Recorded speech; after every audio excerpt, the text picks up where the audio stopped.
Boa noite a todos e a todas, sejam muito bem-vindos ao segundo Seminário de Educação Patrimonial do Caminhos dos Cânions do Sul Geoparque Mundial da Unesco.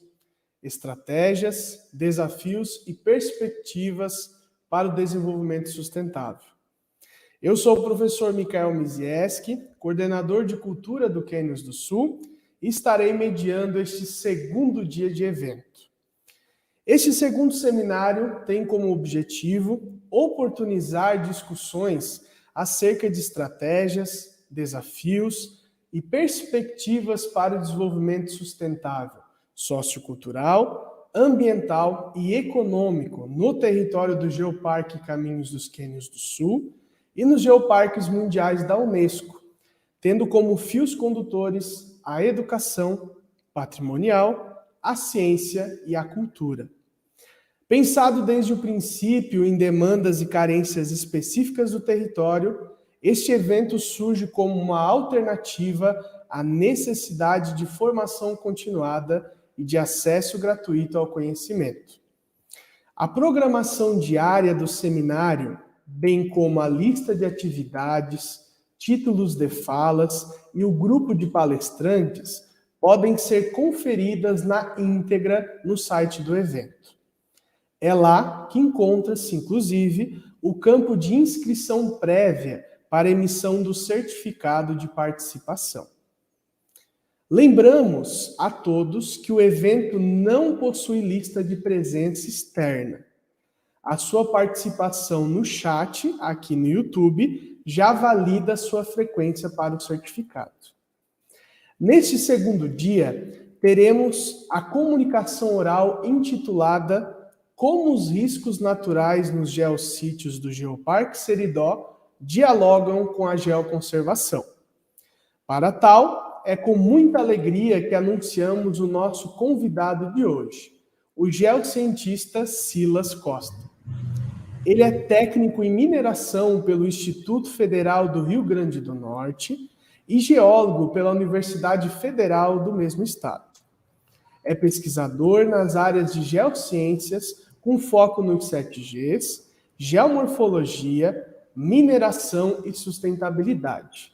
É coordenador de marketing e atua como geocientista no Seridó Geoparque Mundial da Unesco. Convidamos a todos para registrarem suas dúvidas e comentários durante a fala do nosso convidado via chat aqui no YouTube. Ao final da comunicação oral, teremos um momento de debate com o mesmo. Silas, seja muito bem-vindo, muito boa noite. Agradecemos imensamente o seu aceite e fique inteiramente à vontade no nosso segundo seminário. Boa noite, professor Michael. Boa noite a todo mundo que está ouvindo a gente. É um prazer estar aqui com vocês. Vocês aí do Sul, esse trabalho em rede continua, então desde a avaliação, desde os primeiros momentos, né, de submissão do nosso dossiê para a Unesco, então a gente já trabalhava junto, então é bom a gente estar aqui nesses outros momentos digamos assim, chancela da Unesco, a gente trabalhando junto novamente. Então é realmente um prazer estar aqui com vocês no segundo seminário de Educação Patrimonial do Geoparque Cânions do Sul. Né, como o professor Michael me apresentou, eu sou o Silas Samuel, né? Eu sou geólogo e sou geocientista, responsável pelo Seridó Geoparque Mundial da Unesco. É um prazer estar aqui com vocês e hoje a gente vai falar sobre um tema muito interessante, muito legal. A gente vai falar um tema que também, na realidade, é polêmico e traz até arrepio nos braços, nas pernas dos gestores municipais, né? Quando a gente fala em riscos naturais, realmente é um tema que assusta, né, as pessoas, a gente fica meio assustado porque a gente lembra logo dos desastres naturais, né? Então, as pessoas lembram que estar perto da natureza é perigoso, mas, por outro lado, como é que a gente pode dialogar isso com geoconservação e com as belezas naturais, né? É uma questão que a gente vai procurar responder hoje, como os riscos naturais nos geossítios do Geoparque Seridó dialogam com a geoconservação. Então vamos lá, espero que vocês gostem da palestra, tentem interagir bastante. No final a gente vai ter um momento de discussão, como o professor Michael falou, e é um prazer estar aqui com vocês.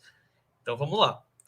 que é que a gente vai apresentar hoje? A gente vai apresentar um pouco do Geoparque Seridó, né, um pouco do que a gente tem feito nesses 12 anos de trabalho, como foi chegar até aqui, como a gente pode inspirar novos projetos de geoparque no Brasil, como a gente pode ser referencial junto com nossos amigos geoparques mundiais Araripe e Cânions do Sul.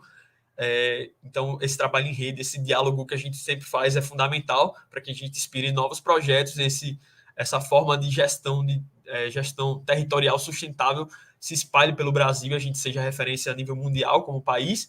E a gente vai falar um pouco sobre como se deu essa urbanização no território do Geoparque Seridó. É importante a gente entender como se deu esse processo geográfico, como se deu esse processo histórico, para a gente compreender como se deu as ocupações em torno da natureza. Então, vai ver que a natureza está bem relacionada com as moradias, com as habitações dos seridóenses dentro do Geoparque Seridó. E aí, quais são os riscos naturais que a gente vai encontrar nos geossítios do Geoparque Seridó e quais são os riscos que a gente vai encontrar também, principalmente nos geossítios mais urbanos dentro do território.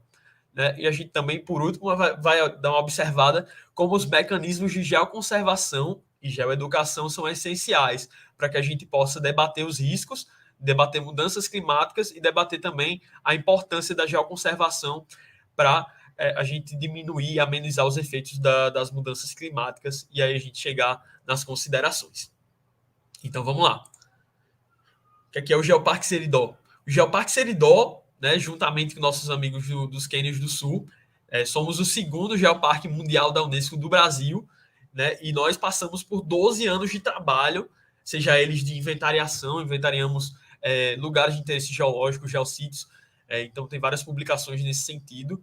O professor Marcos Nascimento, nosso coordenador, junto com o Matheus, nosso coordenador adjunto também, e Janaína, até mando um abraço e um beijo para eles, né, participaram longamente desses trabalhos, desses árduos trabalhos aí de inventariação, educação, turismo, o debate para a gestão e o mecanismo de governança também foi um trabalho que foi importante para a gente se firmar enquanto instância de governança e ter um sistema de trabalho realmente dentro do território, né? Então, todos esses trabalhos são fundamentais para se embasar, ter um geoparque bem fundamentado. E aí, o Geoparque Seridó é constituído por 6 municípios. Né? Então, a gente pode observar no mapa, começando nessa parte aqui de cima, a gente vê que lá em cima no norte a gente vai ter Cerro Corá e Lagoa Nova, que é a parte em cima da serra, que a gente chama até de Suíça do Geoparque Seridó, né? A parte mais fria do território. Hoje deve estar fazendo seus 16, 17 graus por lá. Então, já convido a todos para o festival de inverno que vai ter em Cerro Corá no mês que vem. Lagoa Nova, Currais Novos e Acari, né? Que a gente pode dizer a parte do que a gente vai ter o sertão, né, o início do nosso sertão brabo aí, entrando para Carnaúba dos Dantas e Parelhas. Então, esses são os nossos 6 municípios, né, dentro de uma área de aproximadamente 3 mil quilômetros quadrados, e foram inventariados 21 geossítios que destacam o nosso patrimônio geológico, né?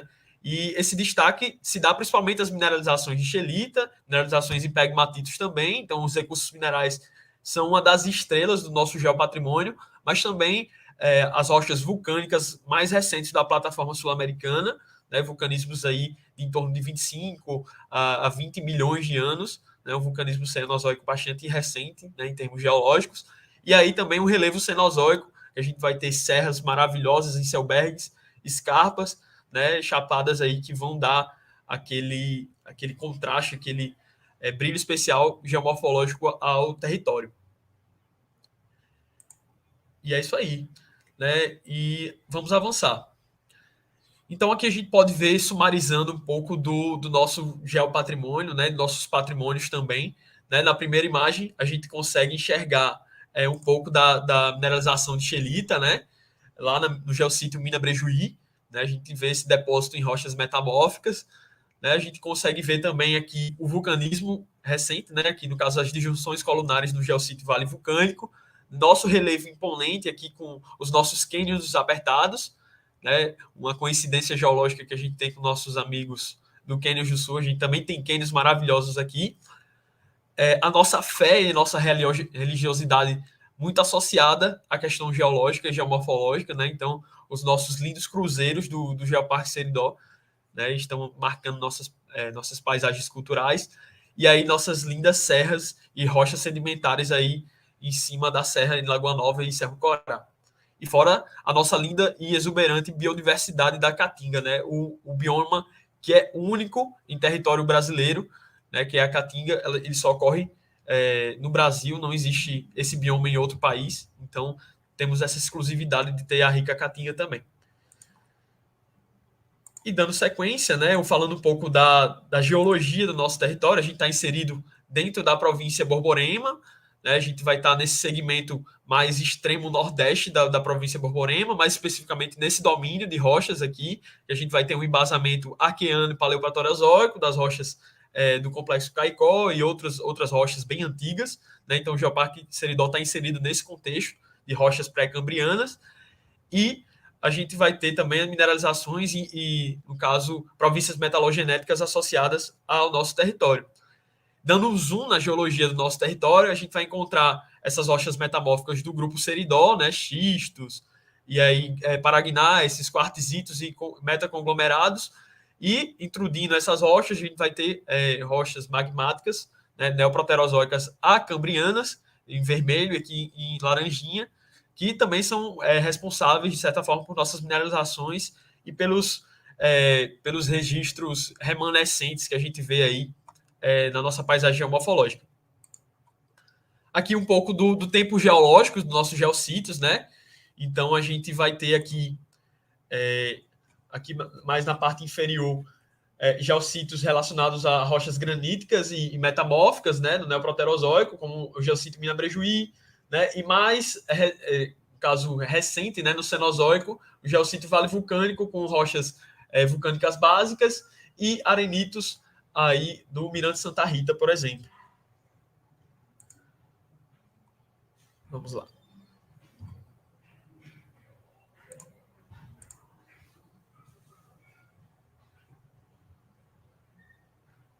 Aqui um pouco das ações que a gente tem realizado ao longo desses 12 anos, né? Ações que envolvem a questão do geoturismo, né? A sinalização dos nossos geossítios, as visitas, a capacitação, né, de guias de turismo, né? E, no caso, programas de parcerias, né, com a parte do empresariado, sejam eles atores do artesanato, sejam eles atores da indústria, como da mineração, temos parceiros com equipamentos turísticos, né, como os donos de pousadas. Então, a gente tem um sistema de parceria que a gente pode dizer que ele é bem forte, né? E aí marca um pouco desse trabalho, nosso trabalho em parceria, que a gente realmente não consegue fazer nada sem a empolgação dos seridoenses de abraçar o nosso projeto, né? E outro projeto, né, que é marcante também, é o nosso projeto macro de educação, que é os 5 sentidos do Geoparque Seridó, né, que periodicamente nos 6 municípios fazemos aulas e oficinas e aulas de campo com esses alunos e apresentamos o nosso patrimônio geológico, nosso território, nosso patrimônio para as crianças e para os alunos da educação básica. Então, são os trabalhos que a gente tem feito ao longo desses 12 anos e fortalecendo aí, no caso, o cenário brasileiro dos geoparques, né? A gente tem vários projetos em andamento, né? Os nossos amigos aspirantes do Sul aí, Caçapava e Quarta Colônia, também estamos disponíveis para ajudá-los no que for preciso. Nossos amigos dos Cânions do Sul e do Araripe, como geoparques mundiais da Unesco. E aí, vamos avançando na nossa apresentação e vamos entendendo como é que se deu a urbanização no território do Geoparque Seridó, né? Então, meados do século XVI, século XVII, né, a gente começa com a colonização de exploração, né? Os holandeses e os portugueses adentram do litoral para o interior, e a gente começa a ter as primeiras atividades econômicas no território, né? Eles se deparam com tribos nativas e tradicionais do território, né? Que são os tapuias tarairus, que a gente não tem mais remanescentes vivos dessas tradições, apenas seus registros rupestres, seus registros escritos em rochas, né? Então, eles se depararam com esses povos, né? Os holandeses conseguiram, de certa forma, fazer pactos com eles, mas ao longo do século XVII houveram vários massacres e guerras, né? Com a chegada dos portugueses, pelo domínio da região, né? Como a gente conhece como a Guerra dos Bárbaros, e foram implantados sistemas aí de agropecuária, de cotonicultura, onde vários indígenas, né, foram escravizados e juntamente integrados aos negros escravizados que chegaram do continente africano. E aí a gente tem vários remanescentes quilombolas. Acredito que as comunidades quilombolas são as principais comunidades tradicionais que a gente vai ter no território.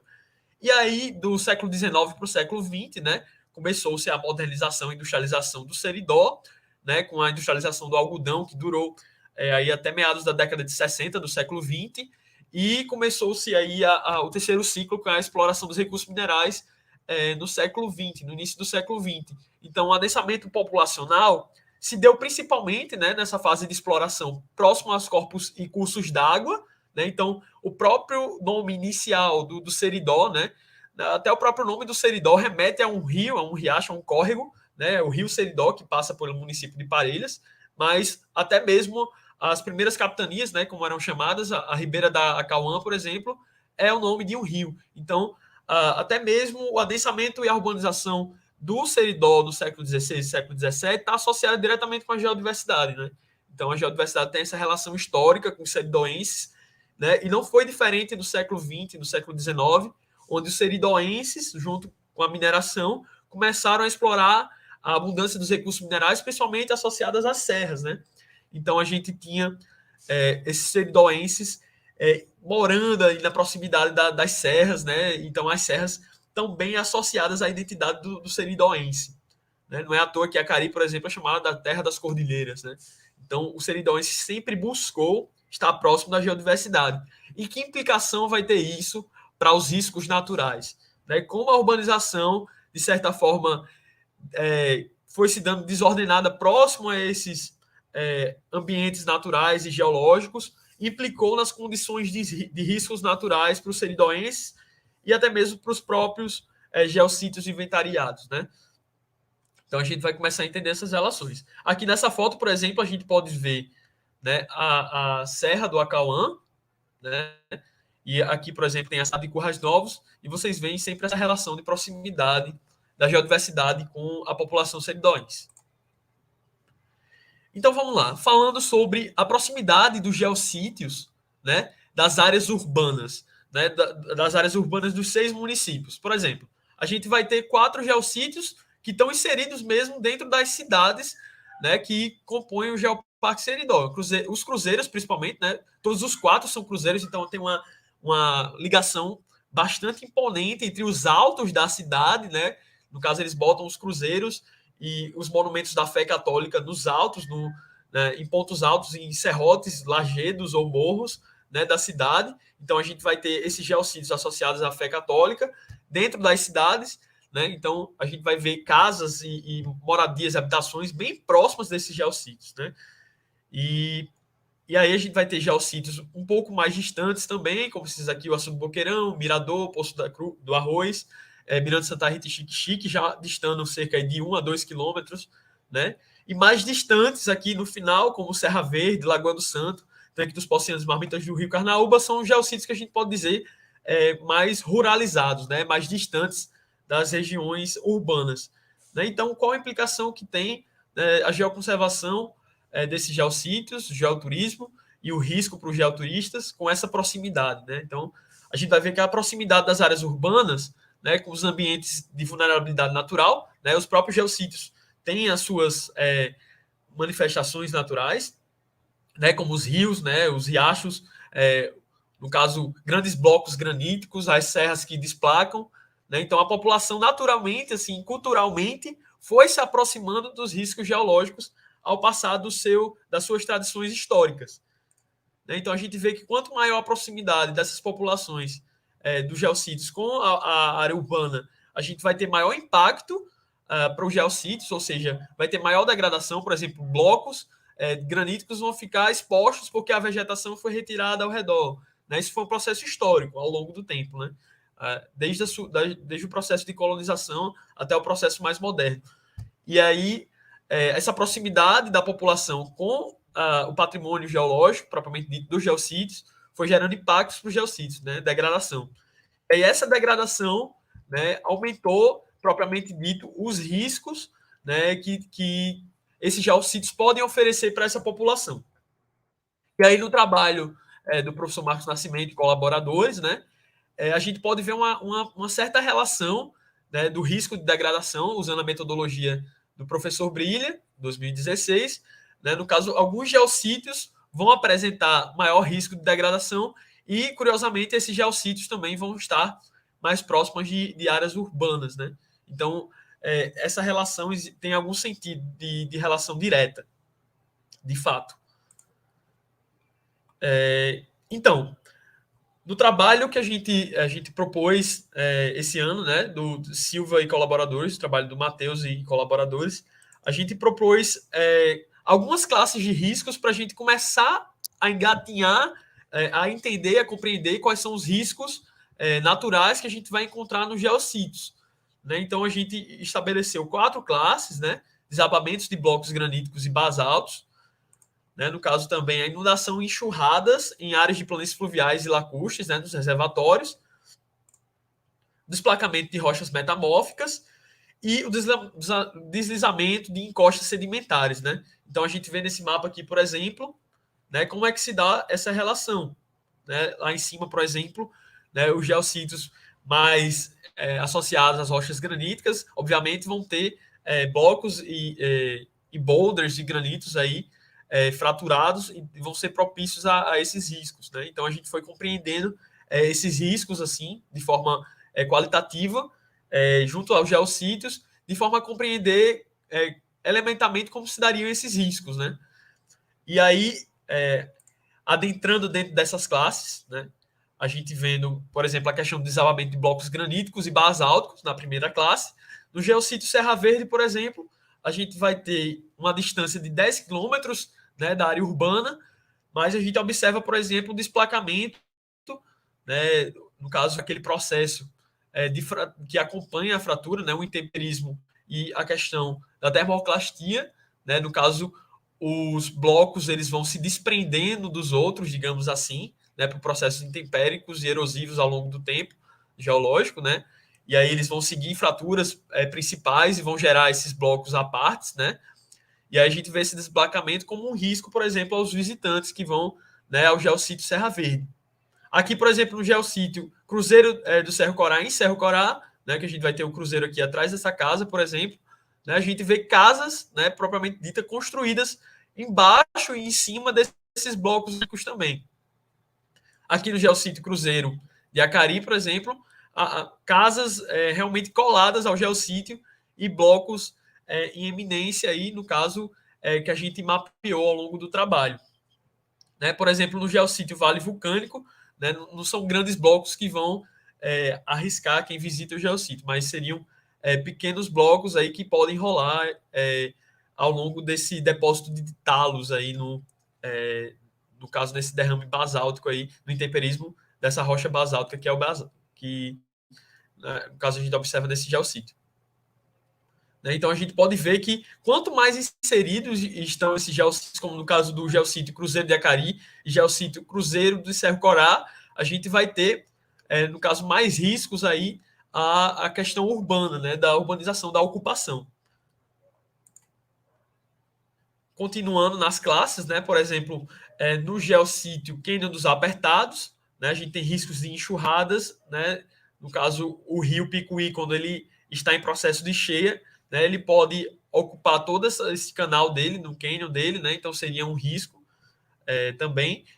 Da mesma forma aqui no geossítio Marmitas do Rio Carnaúba, né, apesar de que esses dois geossítios compactuam com outros riscos, né, como aqui no geossítio Marmitas do Rio Carnaúba, a gente vai ter, né, no caso, a gente pode ter também o desabamento dos blocos graníticos, e aqui no geossítio Cânion Apertados a gente pode ter o desplacamento de rochas metamórficas como o quartzito, como a gente vai mostrar mais na frente. E o geossítio Açude Gargalheiras, que é, no caso, essa grande massa aí, no caso que foi represada, essa massa d'água, né, que vem do rio Picuí, passa pelo rio Acauã, que deságua aqui no açude, né, que seria uma barragem, né, foi construída bem próximo da comunidade Gargalheiras. Né, então a gente tem aqui mais ou menos 2 quilômetros, 1 quilômetro, e às vezes até menos, né, questão de metros mesmo, próximo de habitações. Então a gente teria riscos associados aí aos geossítios com a questão hídrica, né, com a questão de cheia. Né, que, no caso do território do Geoparque Seridó, né, as comunidades tendem a se instalar né, próximo aos corpos e cursos d'água, justamente pela questão da seca e das mudanças climáticas. Né? O agravamento da seca e desertificação, né, estimula, no caso, as pessoas a procurarem habitações mais próximas aos corpos d'água, né, pela facilidade hídrica. E aí a questão do desplacamento de rochas metamórficas, né? Essas rochas, como os quartzitos, elas bem fraturadas, né? No caso, elas se desmontam, né? E podem, no caso, se desplacar e desabar também, assim como as rochas graníticas podem sofrer com a questão do intemperismo também. Então, no geossito Açude de Boqueirão e geossito Quênia dos Apertados, a gente tem esses riscos.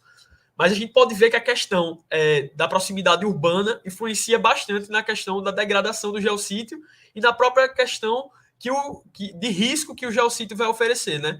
Então, por exemplo, no geossítio Açude de Boqueirão, que a gente vai ter cerca de 1,5 km da área urbana, né? Ele está mais modificado, né? A mineração, por exemplo, retrabalhou as rochas, né? A gente tem a questão do garimpo, mineração artesanal e mineração mais industrial também no geossítio Açude de Boqueirão. E aí essas rochas que já eram fraturadas, né, com a questão da mineração, os blocos soltos vão, no caso, gerar mais riscos do que as rochas quartzíticas que a gente encontra no geossítio Quênia Apertados, que é menos modificado e está mais distante da área urbana. Então, a ocupação, né, ela vai influenciar nos riscos naturais e vai influenciar na questão do uso para a geoconservação. Então, a gente já vai identificando as primeiras respostas à pergunta da nossa palestra.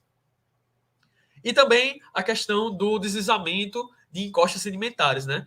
A gente tem, no caso, essas rochas areníticas e conglomeráticas depositadas por cima do embasamento pré-cambriano, e a gente teve reativação de falhas e tudo mais, e outros processos que ocorreram, né, essas rochas de bacias sedimentares, e aí a gente tem esses topos aplanados e chapadas e cuestas, fazendo aí o que a gente chama de Serra de Santana, né?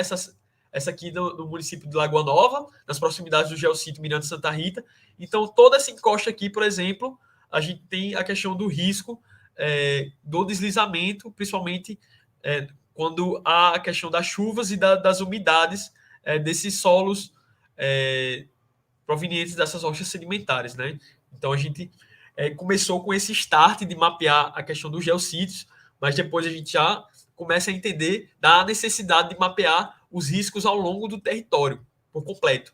Né? Então, esses mapeamentos são trabalhos futuros correntes que a gente está fazendo no Geoparque Seridó.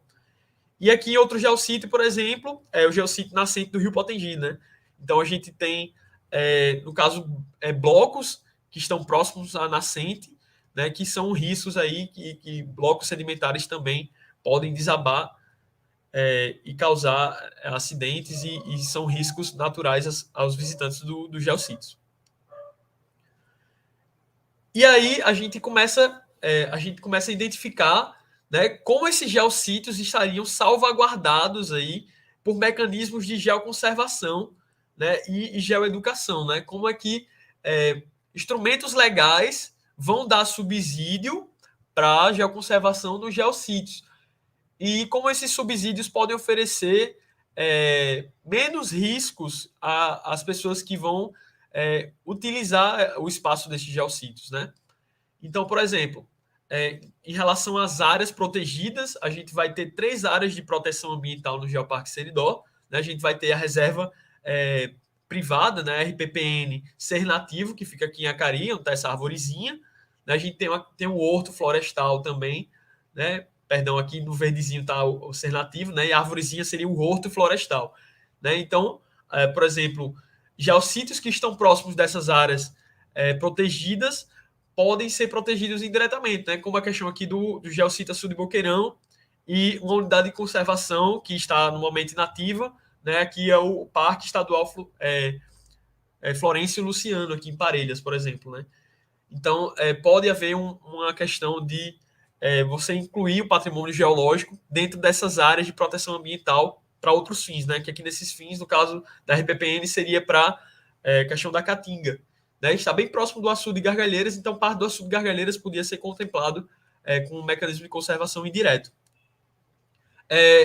Essas áreas, por exemplo, áreas de prioridade de conservação da Caatinga do Ministério do Meio Ambiente, né, que eles fizeram um mapeamento, mapearam essas áreas de florestas mais adensadas, que teriam prioridades, né, de importância biológica e importância também de ações de preservação. No caso, podem ajudar os geossítios também, né, essas áreas em verde aqui, como a gente observa, e as próprias reservas da biosfera da Unesco, né? Então, essas reservas de biosfera da Unesco, que a gente tem aqui no sul do território, que é a reserva da Caatinga, né? Apesar de não ter geossítios diretamente ligados a essa reserva, a gente vai ter, no caso, lugares de interesse geológico que podem ser salvaguardados aí pela reserva, né? Que é um trabalho que a gente já começou a avançar também em parceria com o pessoal da rede de reservas da biosfera do Brasil, né? Da rede de biosfera que trabalham com a questão da proteção dos biomas das reservas de biosfera da Unesco. Então, por exemplo, outra questão que pode vir a ser um mecanismo indireto de geoconservação são os próprios sítios arqueológicos, né? Então, quando a gente vê essas cruzinhas verdinhas aqui, né? A gente observa sítios arqueológicos no território. Então, o Geoparque Seridó é riquíssimo nesse patrimônio arqueológico, patrimônio cultural, né, dos sítios arqueológicos. Então, desde de cima da serra até a parte mais sertaneja, a gente vai ter o território recheado de sítios arqueológicos. Então, a gente tem pelo menos 7 ou 8 geossítios associados a sítios arqueológicos catalogados no IPHAN, né? Pelo sistema de georreferenciamento do IPHAN, né? Então, a gente tem já esses geossítios, né, tendo o IPHAN promovendo ações de conservação e sendo conservação indireta para as rochas e patrimônio geológico dos geossítios, né? Um exemplo claro que a gente tem aqui na foto, né? São as pinturas aí da tradição nordeste, subtradição Seridó, que a gente tem as pinturas aí do Xique, né? Do Xique 1, né? Que no caso é o sítio arqueológico, aqui o geossítio é Xique, que no caso vai contemplar essas rochas quartzíticas, né? E xistos e pegmatitos, né? Que são pré-cambrianos e no caso vão estar salvaguardados aí por causa do sítio arqueológico. Outra forma de conservação indireta que a gente observa no território também seria a questão das cavidades, né? Então, geossítios, né, como o Cânion dos Apertados, apesar de não estar aqui, né, o símbolo de cavidade, porque não foi registrada no sistema do SECAV ainda, né? Mas existem geossítios, por exemplo, que teriam esse mecanismo, no caso aí, relacionado às cavidades que ofereceriam proteção. E, dando continuidade, né, por exemplo, aqui embaixo, essa área, que seria um sítio, no caso, seria uma área que está dentro da reserva da biosfera da Unesco da Caatinga, né, no caso, isso aqui é o sítio Cidades, né, que seria um lugar de interesse geológico que estaria dentro dessa área da reserva da biosfera da Caatinga.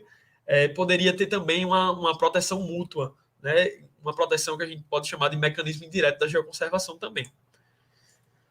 Outros mecanismos estariam associados à questão social e afrocultural, por exemplo, do território. Em vermelho, a gente tem as comunidades quilombolas, no caso, registradas na Fundação Cultural Palmares, né? E aqui também, onde tem essas cruzinhas avermelhadas, a gente tem comunidades ainda não registradas, né? Dentro, como área, dentro da Fundação Cultural Palmares. Como é o caso do Negros do Riacho, que a gente tem no município de Currais Novos, né? O próprio nome já fala, né? Negros do Riacho, quer dizer que eles estão próximos, foram criados e cresceram perto de um riacho, né?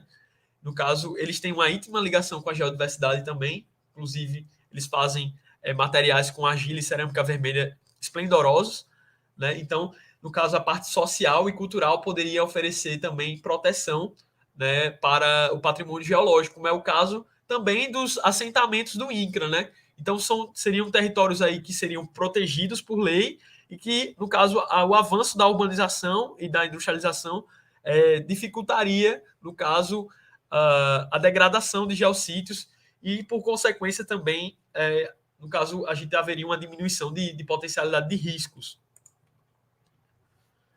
Né? Então, mecanismos de geoconservação, a gente deu uma olhada e entendeu que existem mecanismos que podem realmente oferecer proteção aos geossítios e, no caso, amenizar os riscos.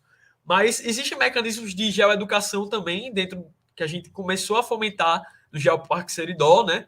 No início desse ano, a gente teve fortes chuvas no território e a gente produzia algum material relacionado a risco geológico, né? Falando dos principais riscos, né?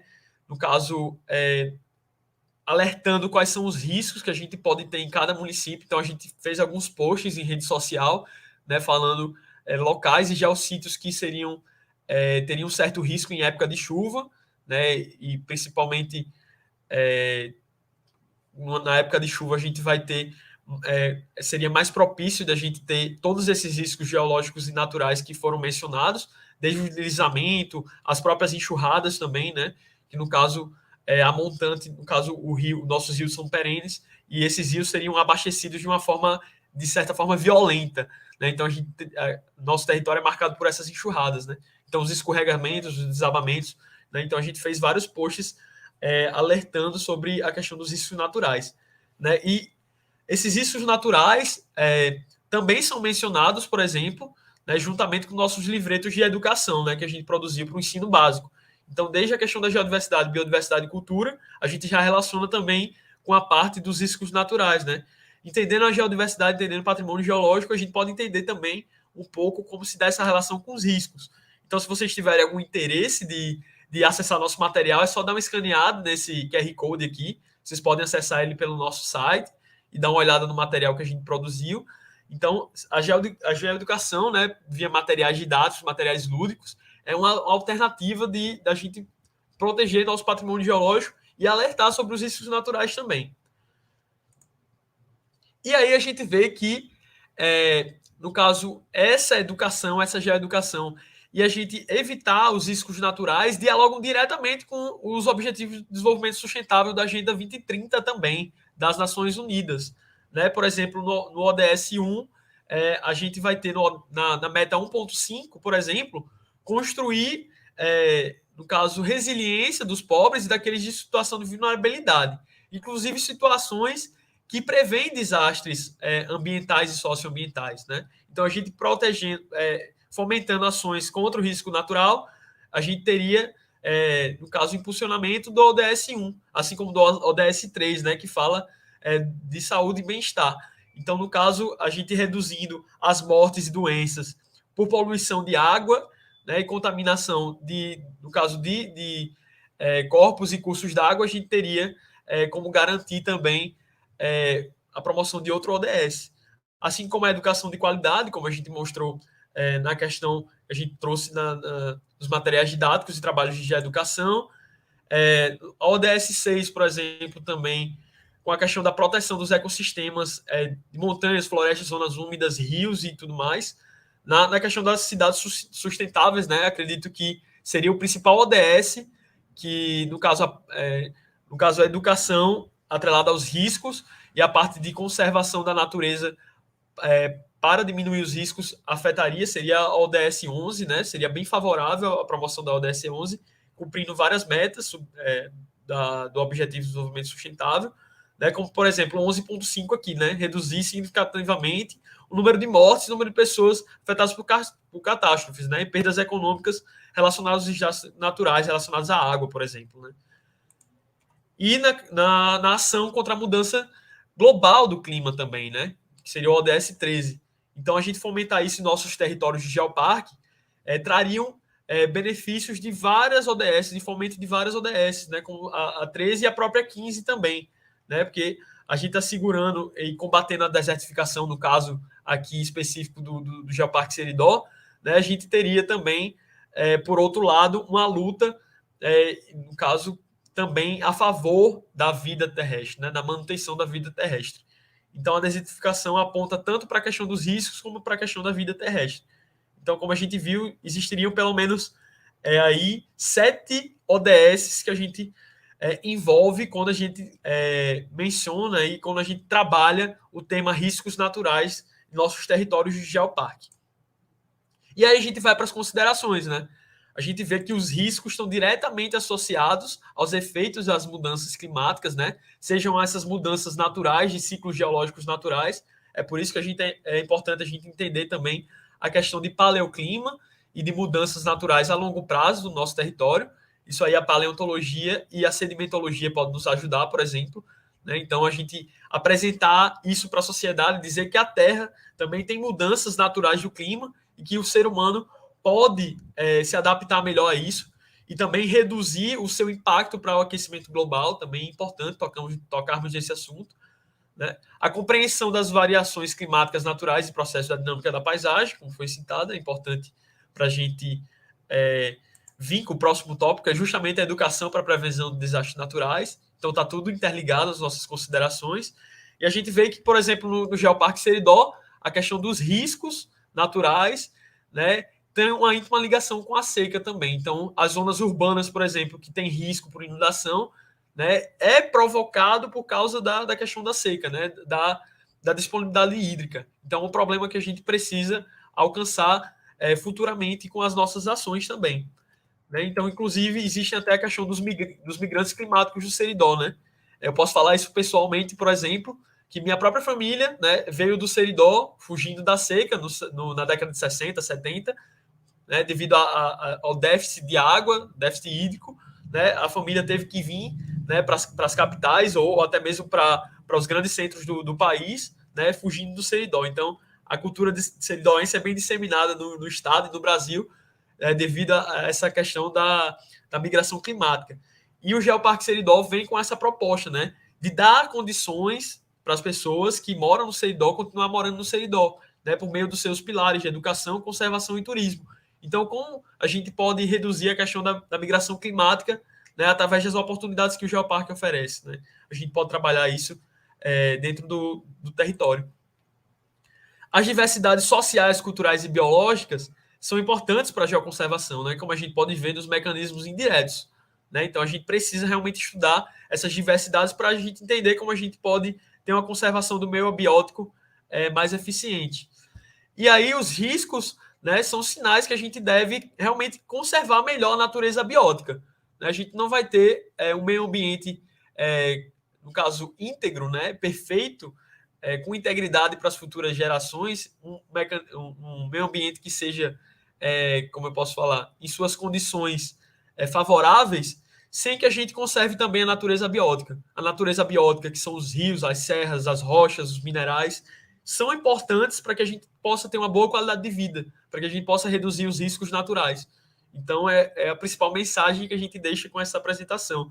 E a gente entendendo que realmente geoconservação tem relação com os riscos naturais.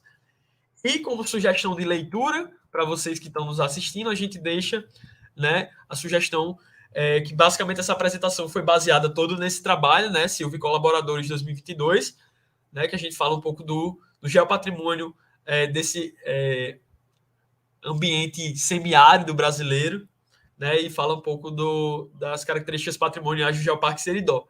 E aí eu deixo para vocês aí também esse QR Code que vocês podem escanear aqui, né, ao vivo em cores, e acessar nosso artigo na íntegra para vocês verem como é essa relação, né, de geoconservação com riscos naturais e com a questão do patrimônio geológico dentro do Geoparque Seridó. Então, eu, desde já, queria agradecer a oportunidade de estar aqui com vocês no segundo seminário da educação patrimonial do Geoparque Cânions do Sul, Geoparque Mundial da Unesco, né? E eu deixo o meu muito obrigado. E eu, antes de passar minha fala para o Mikael, né, eu queria deixar aqui também o registro para vocês seguirem nossas redes sociais, para acompanhar todas as nossas ações e todas as nossas novidades aí, ó. Então, escaneie esse QR Code aí que você vai ter acesso a todas as nossas redes sociais que vão estar aí dentro desse QR Code.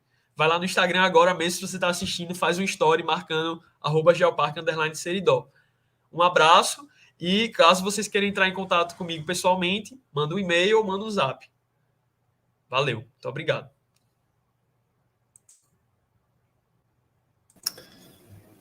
Muito bem. Vamos tentar o vídeo. Vamos ver se ele vai funcionar. Show.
Muito bem. Fica aqui a sugestão para quem quiser conferir o vídeo na íntegra, sem uns pequenos... de vez em quando travava um pouquinho aqui na transmissão.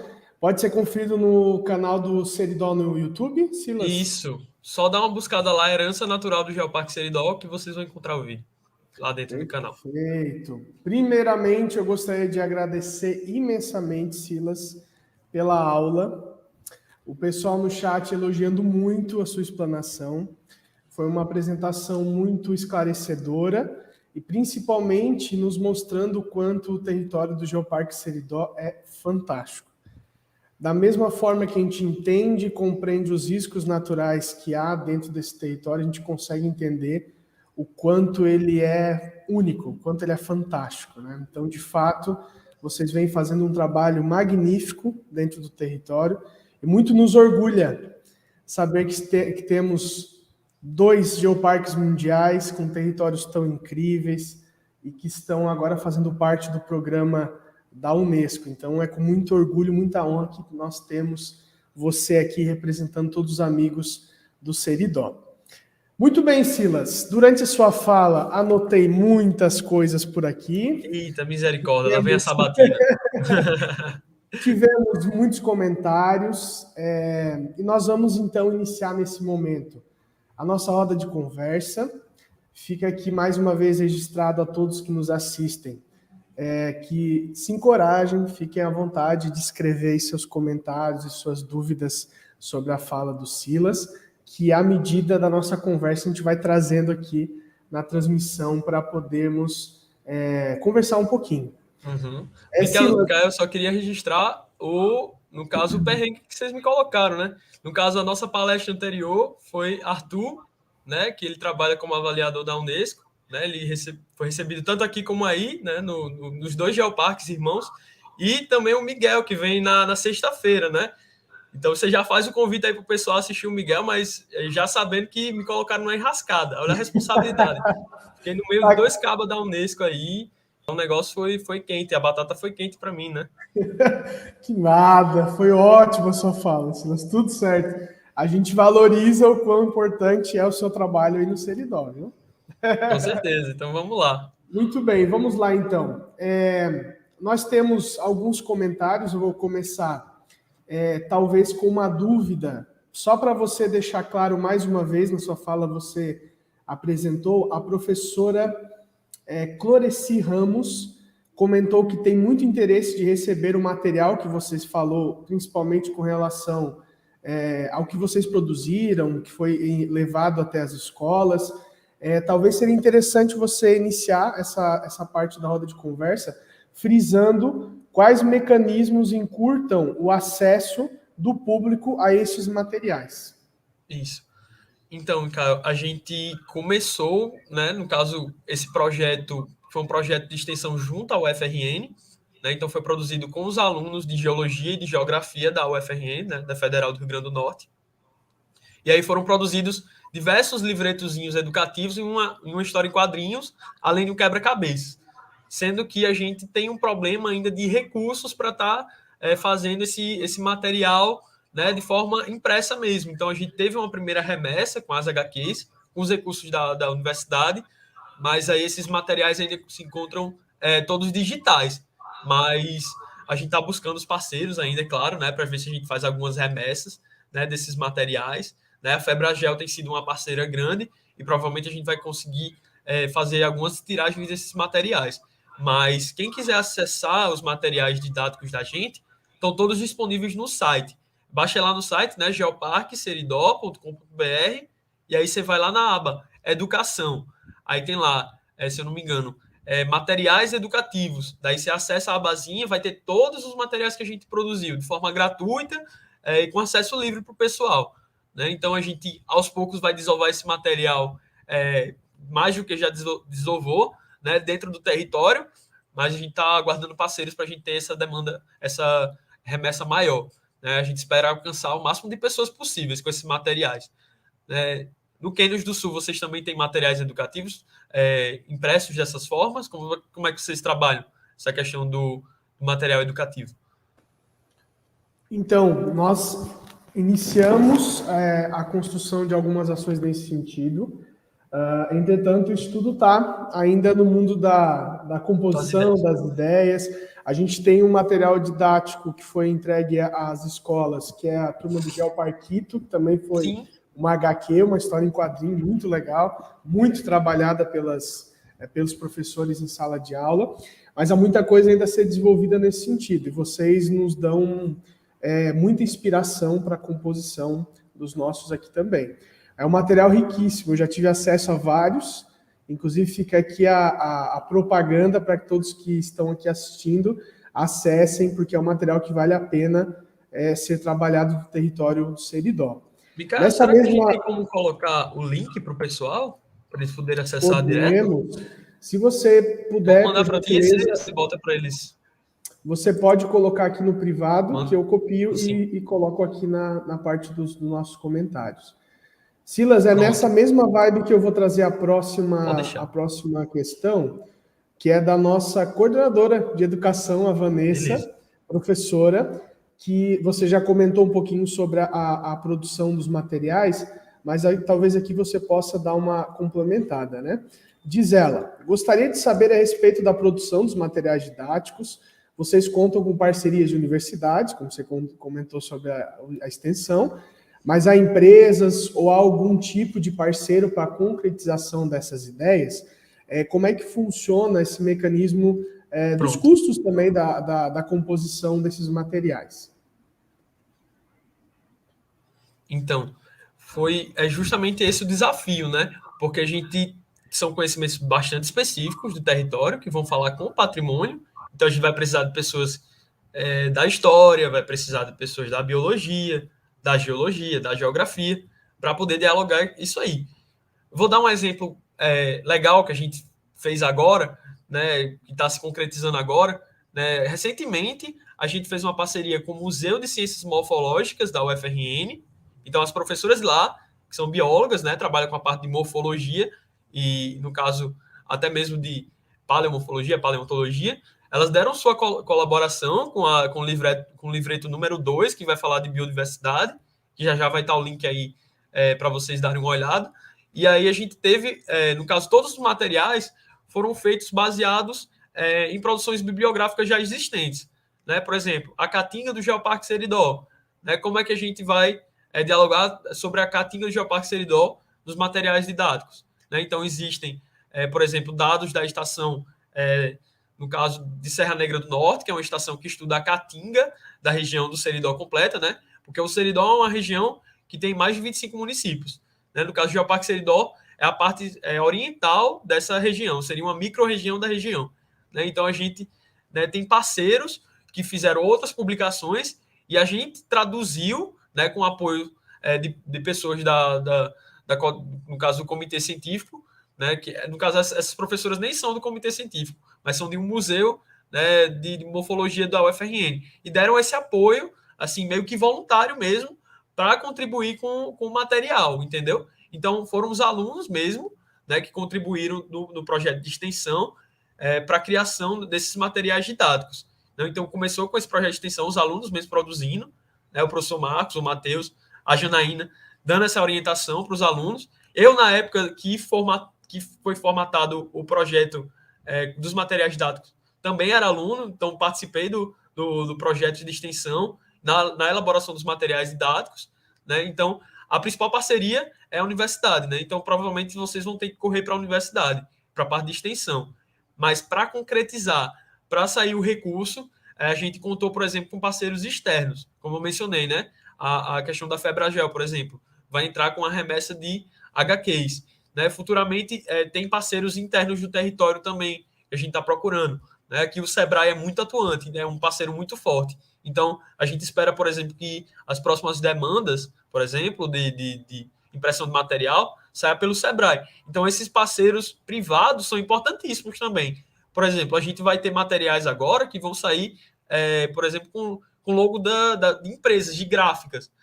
Tem uma gráfica, que é a MW, né, do município de Lagoa Nova, que é nossa parceira oficial. Né, e ela já fez todo o procedimento de parceria com o Geoparque, com o consórcio. Então, é importante a gente ter esses parceiros privados para que a gente possa desovar nossas ideias, né? Não adianta só a gente ter um material e a gente não conseguir colocar ele para frente para o território, né? Então a gente tem parceiros tanto no âmbito público, né, das universidades, instituições públicas, como na questão das universidades ou dos parceiros e entidades privadas, né? Então é importante dialogar com todo esse espectro da sociedade civil. Perfeito. Silas está aqui já no chat, inclusive coloquei na tela agora o link que o Silas passou para a gente, onde pode ser encontrado todos os materiais. Então fica aqui o convite para as pessoas que estão aí acompanhando conosco para dar uma pesquisadinha. Está aqui no chat, também está aqui na tela durante a fala dessa última questão pelo Silas. Muito bem, Silas.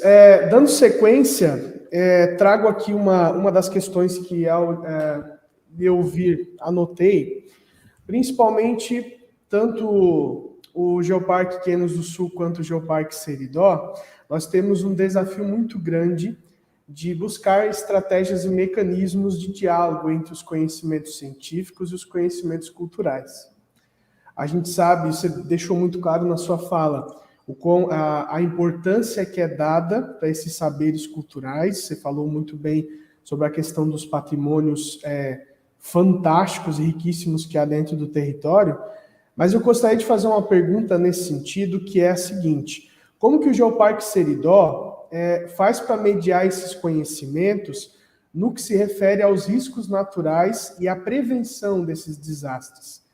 Talvez no artigo científico a gente consiga identificar aquilo que na ciência a gente consiga explicar sobre tais aspectos. Mas é muito comum aqui, por exemplo, na nossa região, você escutar das pessoas ao abrir a janela: hoje vai chover, hoje vai ser um dia bom, dá para fazer trilha. Micael, hoje... deixa eu até contar uma história nesse sentido Vai aqui. lá. Aqui no Seridó, a gente sabe quando vai chover, quando aparece um sapo cururu na calçada. Então, quando aparece o sapo cururu, quer dizer que vai chover forte. Então, o povo diz: o sapo cururu está na calçada, vai chover. Então, realmente tem esses saberes, esses dizeres. Exato, você tem que saber, né? Você tem que buscar mecanismos para poder mediar isso. Como vocês levam em consideração esse saber cultural no que se refere à pesquisa científica com relação aos riscos que você trouxe para a gente? Com certeza. É uma questão que a gente precisa, inclusive, debater melhor, né? Dentro dos territórios de geoparque. Porque um conceito de geoparque é um conceito de gestão e de participação, que eles chamam, né, no inglês, né, bottom-up, que é de baixo para cima, né? Então, as pessoas precisam sentir o seu território, sentir seu patrimônio e passar daquilo realmente o que eles sentem sobre a sua natureza, né? Essa questão do empoderamento do que eles têm sobre o seu território. Isso que você falou é geoparque purinho, né? No caso, é a mais pura essência de geoparque, que é, no caso, esses dizeres, esses saberes sobre a natureza. Então, uma coisa que a gente precisa trabalhar, né? É um novo tema que a gente precisa trabalhar. É uma coisa nova para a gente que é geólogo, para a gente que é geógrafo, né? Que é a questão dos saberes da natureza, saberes das pessoas sobre as naturezas.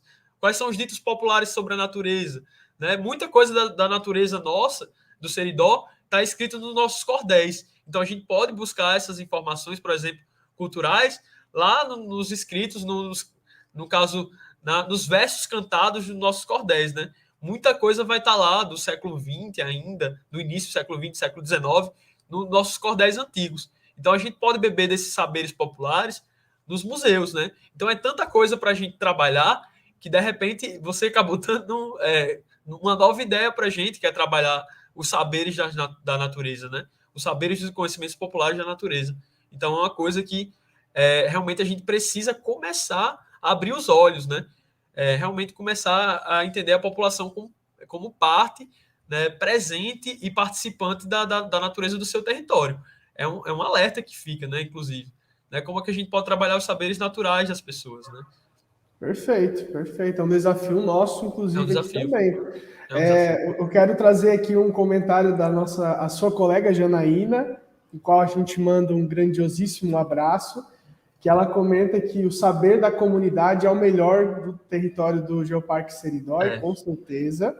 Inclusive, você trouxe aqui a questão da literatura de cordel, que eu, pessoalmente, sou fascinado pela construção e de fato, esse saber é registrado por essa literatura. Isso é um mecanismo fantástico de preservação do patrimônio imaterial, inclusive, que é um dos principais desafios, né, de preservação dentro do campo do patrimônio. Então, muito bem lembrado, Janaína. Manda um abraço aqui do Canyons do Sul. Essa minha chefe é danada. Inclusive, ela comentou muito durante a sua fala aqui, ó, nosso Silas, foi colocando vários comentários. Eles me chamam lá de bebê, eles me chamam o bebê de Geoparque. Não, inclusive o Arthur, quando veio com a Elga aqui no território, me apelidaram de Geoparks Baby. Foi uma coisa que eu fiquei sem entender. Tá bom. Não, mas essa questão dos saberes é muito importante. E além do cordel, Mikael, a gente tem outra tradição que é muito forte aqui, que são os cantadores, né? Que são os aboiadores, por exemplo. Os aboiadores são aquelas pessoas que chamam os bois, né? Falam, ô, boi. Eu acho que aí por aí tem também, não tem? Aí aqui, no caso, eles também fazem fazem esses cantos, né? Entoando, no caso, saberes da natureza desses cantos. Então são memórias, né? Então são saberes da tradição oral que a gente precisa começar a entender e resgatar, né? Então a gente precisa dialogar mais com o pessoal da cultura, da história, né? Por exemplo, tem um projeto, né, que a gente do Geoparque é parceiro, por exemplo, que é a Rota Fé e Tradições, que vai ser uma rota que vai passar pelo Geoparque, vai cortar o Geoparque, que vai passar principalmente pelos cruzeiros e no caso, as tradições de fé do território, né? Por exemplo, tem uma igrejinha antiga no interiorzinho, então esse roteiro vai integrar tudo isso, né? Então esse projeto está fazendo um inventário sociocultural também. Então o Geoparque aparece como, no caso, um parceiro. Ele tem que estar ali justamente para captar esses projetos, dizer, ei, aqui o Geoparque, o território, é justamente para isso. Então o Geoparque, né, enquanto instância de governança, está lá para participar e chamar esses tipos de projetos, né, e começar a entender a importância do seu território, das pessoas do seu território. Perfeito. É nessa mesma vibe que a professora Dolores Martins Bosa comenta que as pessoas antigas construíam seus saberes por meio da observação da natureza. De fato, dialoga com isso que a gente está comentando nesse momento. Tivemos outro comentário aqui também da professora Cloreci. Maravilhoso, já aproveito os saberes e conhecimentos natural da população. E, de fato, isso é um desafio que nós, como Geoparque, temos, né? Então, você traz muito bem que é uma demanda daquilo que constrói a paisagem cultural dos territórios, né? O quanto é importante a gente fazer esses mecanismos de registro, principalmente, né? Levar em consideração e equilibrar esses conhecimentos. Com certeza. Silas, inclusive, uma coisa agora que você falou, a gente precisa começar a dissociar essa ideia que a paisagem está dividida em paisagem cultural, paisagem natural. A gente precisa entender a paisagem, né? E como a população abraça essa paisagem, né? Então a gente precisa dialogar de uma forma multidisciplinar com nossos colegas de diversas áreas para a gente começar a estudar isso melhor, né? Por exemplo, um tema agora que vai sair em artigo, provavelmente daqui a algum tempo, são sobre nossos cruzeiros, né? Sobre nossa fé, né? A fé do Seridóense é uma fé muito grande, né? Então a gente tem muitas tradições relacionadas aos cruzeiros. Então, praticamente em todo serrote, que a gente chama aqui, né? Em todo lajedo, a gente vai ter um cruzeiro lá, uma capelinha, né? E a gente não entende por quê, né? Existem vários ritos de peregrinação, né? Ritos de agradecimento, por exemplo, que as pessoas alcançavam sua bênção e construíam um cruzeiro, construíam uma capela. Então tem toda a questão cultural que está em volta da geodiversidade também, né? Se não tivesse aquele alto, aquela serra, não teria como construir a capela, por exemplo, né? Então tem essas relações que a gente precisa quebrar esses paradigmas, né? Dividir as áreas. A gente precisa aproximar. Perfeito. E aproveitando esse gancho, que eu trago mais uma questão aqui com relação ao patrimônio cultural especificamente. Vocês têm, como comentamos antes da transmissão ir ao ar, dentro do território, sítios arqueológicos fantásticos, com pinturas rupestres magníficas. Inclusive, pessoalmente, tenho um grande interesse, estudei bastante sobre alguns desses registros. E são sítios de relevância, assim, imprescindível se a gente for listar. Mas, principalmente, nós também temos um grande desafio de tentar proteger, né, esses sítios, né? Pensando no contexto do território do Geoparque Seridó, quais riscos naturais esses sítios eles podem naturalmente sofrer e quais estratégias que já está sendo, por exemplo, aplicadas ou que precisam ser melhores estruturadas para tentar conservar esses sítios e protegê-los. Você poderia comentar um pouquinho sobre? Com certeza, com certeza. Eu acho que o principal exemplo que a gente vai ter nesse sítio arqueológico no território do Geoparque Seridó é os sítios Chique-Chique, né? Que, se eu não me engano, vai do 1 ao 8, do 1 ao 9. São vários sítios arqueológicos, é um complexo arqueológico que tem no município de Carnaúba dos Dantas. E aí, esses sítios arqueológicos, né, as pinturas rupestres, né, foram gravadas em telas, né, de rochas metamórficas. E essas rochas metamórficas, para nossa felicidade, elas são bastante resistentes ao intemperismo. São quartzitos, assim, bem coesos, né? Então, acho que vai dar tempo, Micael. Você vir aqui e tá tudo bonitinho ainda, viu? Mas brincadeiras à parte, né? No caso, os problemas que a gente teria, no caso, com essas rochas metamórficas, seria a questão do desplacamento, né? Provocado, induzido também, né? Pela degradação humana, né? Então, sabendo disso, eu acho que o sítio arqueológico e geossítio Chique-Chique é um dos mais sinalizados e dos mais bem equipados turisticamente, né? No caso, um sítio arqueológico e geossítio que tem todo o aparato turístico, né? Tem toda a questão de escadaria, toda a questão de acesso, toda a questão de sinalização. Então, nesse complexo de sítios arqueológicos, né, graças ao IFAM, ao trabalho do IFAM, né, junto ao geossítio, eu acredito que é um dos mais bem estruturados. Realmente precisa ser feito a questão do estudo de riscos naturais para a questão dos sítios arqueológicos. Como naturalmente aquilo ali pode se degradar? Realmente é uma coisa que precisa avançar, que precisa ser mapeada, precisa ser melhor estudada.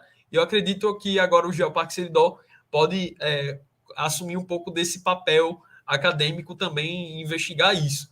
Mas essa investigação preliminar que a gente fez, qualitativa, identificar já é um primeiro passo, né, para estudo de riscos. Né? Então a gente já viu que existe realmente nesse sítio arqueológico, por exemplo, a questão do risco de desplacamento do quartzito, né? Então, principalmente nas áreas onde está mais afetada por intemperismo, nas áreas que você observa mais a questão da degradação pelo clima mesmo, né? Você observa que tem pouca vegetação e a rocha está mais exposta, então tem a questão do risco do intemperismo. Então, pode-se mapear as áreas dos sítios arqueológicos e do geossítio que está mais vulnerável à questão do risco natural, né? Então, esse mapeamento precisa ser fomentado. Claro que a gente não faz isso sozinho, né? O Geoparque tem suas limitações também. A gente precisa de parceiros. E, recentemente, a gente deu início, né, já dando um pouco do spoiler, com a parceria com o Serviço Geológico do Brasil. Acredito que o Serviço Geológico do Brasil é um dos importantes atores no mapeamento de riscos, né? De riscos naturais e geológicos. Então, no caso, a gente já deu início ao trâmite de parceria, né? O professor Marcos, nosso coordenador científico, junto com nossa diretora Janaína, deram início à questão da parceria. Eu acredito que em dias, meses, talvez, a gente tenha novidades para a questão de mapeamento de riscos e mapeamento geológico também, numa escala mais adequada para o território. Né? Então, é uma coisa que pode acontecer nos próximos meses aí. Que fantástico, que fantástico. Uma bela parceria. Muito a contribuir. Perfeito. Silas, trago também uma questão que é muito curiosa, principalmente porque nós vivemos aqui no Quênios do Sul uma realidade de patrimônio natural que é um pouquinho diferente da realidade de vocês no território do Geoparque Seridó. Muitas vezes os alunos aprendem na escola um pouquinho sobre a caatinga, mas por foto, no livro didático, e muitas vezes são informações muito pontuais com relação a isso. Eu gostaria que, se você puder, comentar um pouquinho sobre as principais características da caatinga e o que esse bioma difere dos outros, né? Quais são bem os principais mesmo, tá? O que a gente pode identificar de características muito únicas da caatinga que se difere dos demais e principalmente se algumas dessas características elas contribuem para os riscos naturais. É algo que eu acho que muitos dos professores que estão aqui nos assistindo nesse momento, que são do nosso território, gostaria muito de ouvir de você, para inclusive replicar isso em sala de aula posteriormente. Com certeza, Mikael. Não, eu costumo dizer que a caatinga, ela precisa de um psicólogo, porque ela é meio bipolar, né? Então, quando você está num clima associado mais a... Porque a gente só tem 2 estações do ano aqui no Nordeste, né? No semiárido. Então, a gente vai ter um inverno, que às vezes não tem tanta chuva, e realmente é um pouco seco, a gente tem poucas precipitações, então a gente convive aí com muito pouco milímetro de água caindo na superfície. Esse ano, inclusive, é um ano abençoado. Quem vir no Geoparque Seridó esse ano, 2022, vai ver uma caatinga completamente diferente, porque todos os nossos reservatórios estão cheios, tem reservatório transbordando, então a gente vai ver a caatinga com a nova roupagem. Né? A gente diz que ela é meio bipolar justamente por isso, porque vai ter uma época específica, né, principalmente anos mais associados a anos de laninha, por exemplo, a gente vai ter uma maior umidade, maior chuva, maior precipitação, que a gente vai ter a caatinga, ela em roupa de festa e roupa de gala, assim, ela vai estar toda verdona, toda com a sua roupa junina, pronta para pular a fogueira, né? Ela vai estar toda bonitona. Então, as nossas serras, elas vão estar vestidas de verde, um verde bem intenso. Não, mas quem vir aqui, por exemplo, em outras épocas, outras estações mais secas, né? Um ano que não seja tão assim abençoado como esse ano, a gente vai ver uma caatinga já um pouco mais diferente. A caatinga mainstream, né, que todo mundo fala, que é aquela caatinga espinhosa, né, como o próprio nome no tupi fala, né, caatinga, que quer dizer pouca folhagem ou nenhuma folhagem, né. Então, até mesmo o próprio nome seridó, né, do tupi, né, da língua tradicional, né, fala que é seritó, que seria pouca folhagem ou caatinga. Então, o próprio nome seridó significa caatinga. Para você ter ideia de como a caatinga do Geoparque Seridó ela é especial, né? No caso, ela é muito especial aqui dentro do território do Seridó, porque acredito que aqui tem essa ligação cultural mesmo com a caatinga, né? Como a gente acabou de falar, o sítio arqueológico é Xique-Xique. Xique-Xique é uma das vegetações mais abundantes cactácea, né? Então é aquele cactuzão, né? Assim como aquele cacto que a gente viu no vídeo, não sei se vocês lembram do rapaz passando a mão assim no cacto, né? E aquilo ali é o barulho da chuva, né? Que a gente escuta quando a gente passa a mão no cacto, né? Então a caatinga tem essa característica dual, né? Ela tá de um jeito na época chuvosa e um jeito completamente diferente. Então o Geoparque Seridó, a gente pode até dizer que são 2 Geoparques Seridós. É o Geoparque Seridó da Caatinga, né, no tempo úmido, e o Geoparque Seridó da Caatinga no tempo seco, porque são 2 paisagens completamente diferentes. Completamente diferentes.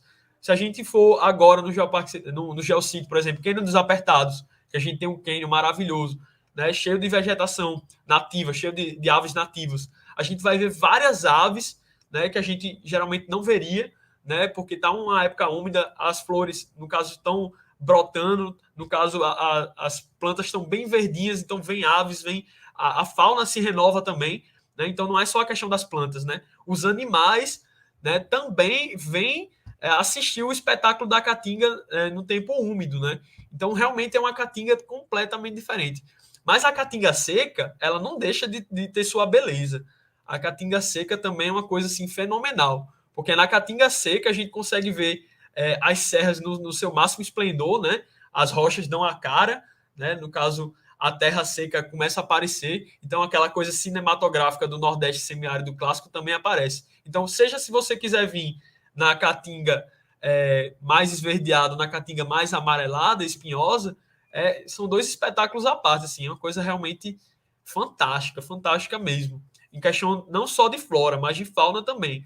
Né? Por exemplo, existem espécies de andorinhas, né, que elas habitam na região ali dos Andes, que elas vêm fazer, no caso, seus ninhos em Acari, né? Tem espécies migratórias aqui no território também.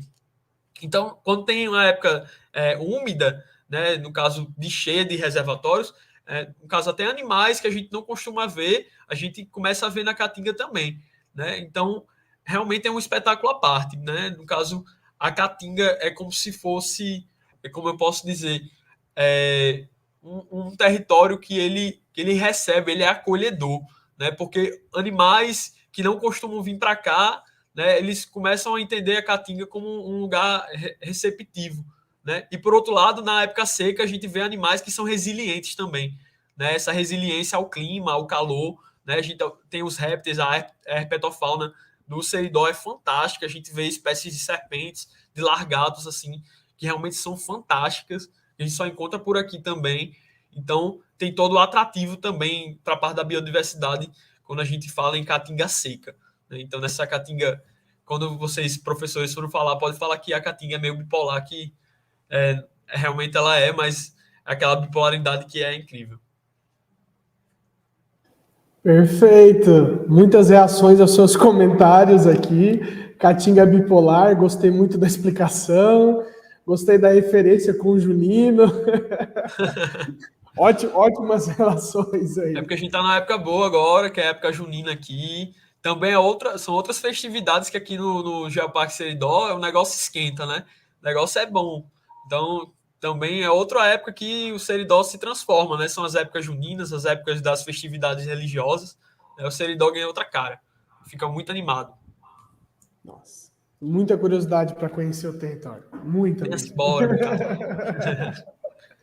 Muito bem, Silas, gostaria de mais uma vez agradecer pela gentileza de estar conosco nesse segundo dia do nosso seminário, principalmente por ter compartilhado tanto conhecimento aqui hoje, uma verdadeira aula, dinâmica, objetiva, clara, super leve.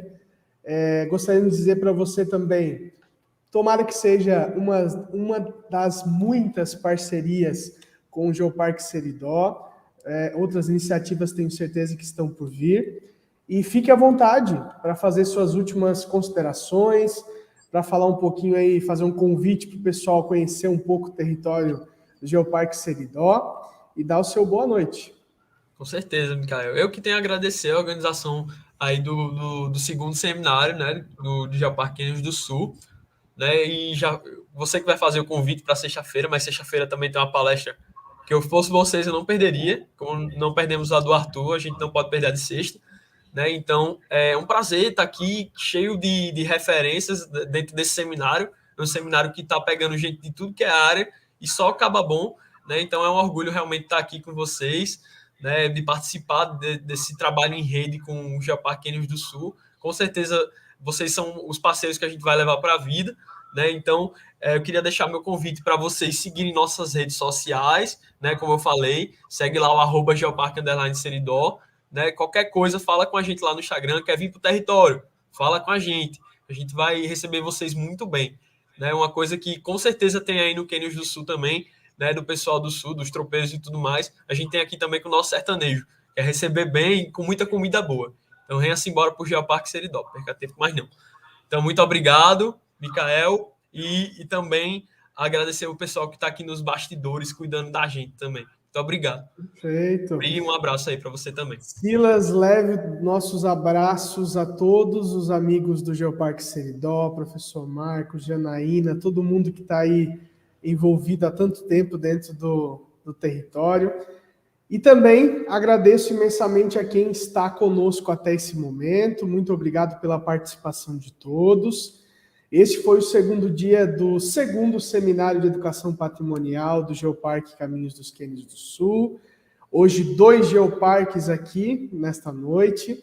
O nosso próximo compromisso, como o Silas comentou, será na sexta-feira, dia 17 de junho, sexta-feira agora, às 7h15 da noite, aqui no canal do Geoparque Canyons do Sul, no YouTube, com uma palestra fantástica do professor Miguel Cruz, do Geoparque Comarca Mineira, do México. Mas calma, que a palestra será ministrada em português. O professor Miguel fala melhor português do que a gente. E será uma oportunidade fantástica de conhecermos um pouquinho sobre as ações deste Geoparque Mundial da Unesco também. Boa noite a todos e a todas. Até sexta-feira. Bom feriado a todos. E fiquem inteiramente à vontade para vasculhar o site do Geoparque Seridó e coletar todo o material incrível que eles vêm desenvolvendo ao longo dos últimos anos. Silas, muito boa noite e até a próxima.